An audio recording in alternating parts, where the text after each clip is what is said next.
حضرت جابر بن عبداللہ رضی اللہ عنہ فرماتے ہیں کہ نبی اکرم صلی اللہ علیہ وآلہ وسلم نے 3 حج کیے، 2 حج ہجرت سے پہلے اور 1 حج ہجرت کے بعد۔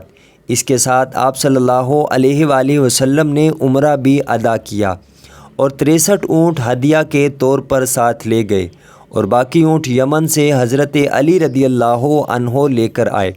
ان میں ابو جہل کا 1 اونٹ تھا، اس کی ناک میں چاندی کا 1 حلقہ تھا۔ رسول اللہ صلی اللہ علیہ وآلہ وسلم نے انہیں نحر کیا، پھر آپ نے ہر اونٹ میں سے 1 ٹکڑا لے کر اسے پکانے کا حکم دیا تو وہ پکایا گیا، اور آپ صلی اللہ علیہ وآلہ وسلم نے اس کا شوربہ پیا۔ سنن الترمذی حدیث نمبر 815۔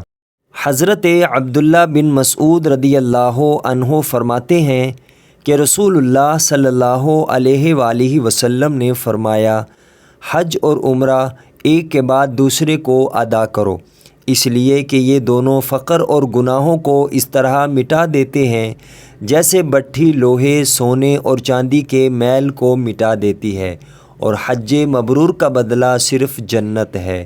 سنن الترمذی حدیث نمبر 810۔ حضرت ابو ہریرہ رضی اللہ عنہ سے روایت ہے کہ رسول اللہ صلی اللہ علیہ وآلہ وسلم نے فرمایا، جس نے حج کیا اور اس نے کوئی فحش اور بیہودہ بات نہیں کی اور نہ ہی کوئی گناہ کا کام کیا تو اس کے گزشتہ تمام گناہ بخش دیے جائیں گے۔